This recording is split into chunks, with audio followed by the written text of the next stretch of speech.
And thousands of jobs available at some of the best companies to work for. Talking about the issue Mark just raised, but how many are actually being filled and what is the problem, the reason why they're not, the truth about hiring in America, and This month, Fortune came out with our list of the 100 best companies to work for. 22 of those companies say they're hiring. That adds up to more than 87,000 job openings. Where are these openings going? Are these real openings, or are positions getting filled internally? Let's get the real story on hiring. Jonas Prising is the president of the Americas for Manpower, and Andrea Sittig-Rolf, president of Sittig Inc. Jonas, I'll start with you. Are these real job openings in the United States? Yes, they are real job openings. And as you know, this is a really frustrating time in the job market. On the one hand, we have 50 million unemployed people, and we also have 3 million job openings.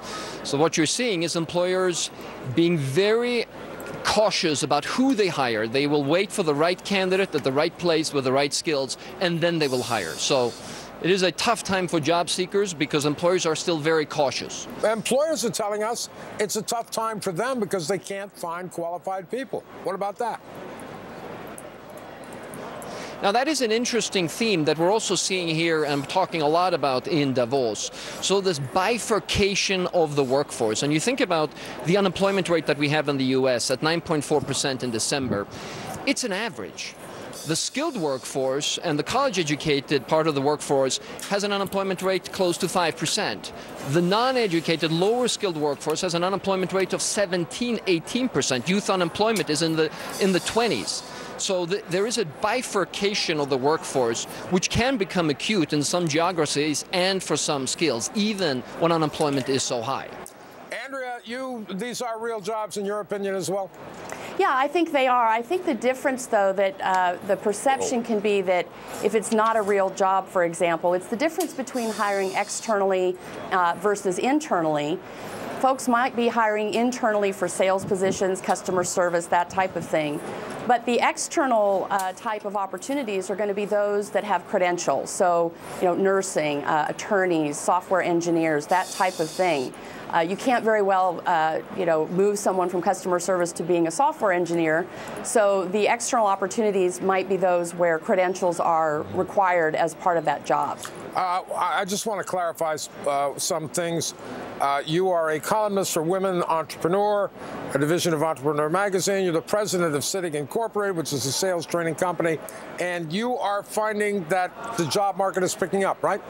Absolutely. And one of the interesting trends that I'm seeing is that a lot of these companies are interested in employees, what we call their off-resume unique talents. So folks that are blogging, maybe those that are creating mobile applications, anything that you're sort of doing in a more open environment that makes it easy for employers to find you versus just what you're doing at your job every day, which is more of a closed type of environment.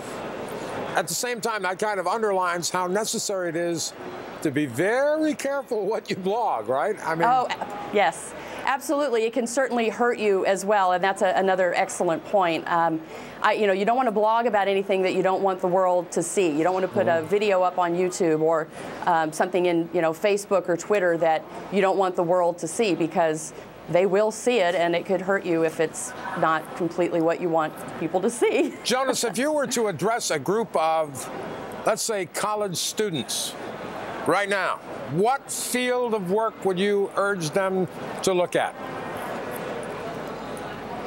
Well, the areas and the categories of skills that we see being in demand now are similar to ones that Andrea described. So within healthcare, technical professions, IT professions, and highly professional areas such as lawyers are coming back. And even within the finance and accounting sector, we are seeing some trend of upward movement and increased demand. But generally speaking, the level of education and the skills and having to move along a path of lifelong learning and keep augmenting those skills as you go on in your career is going to be vital, because things are going to change. Technology will enable new ways of working. Jonas, Andrea, thank you both very much. Appreciate it. Thank you.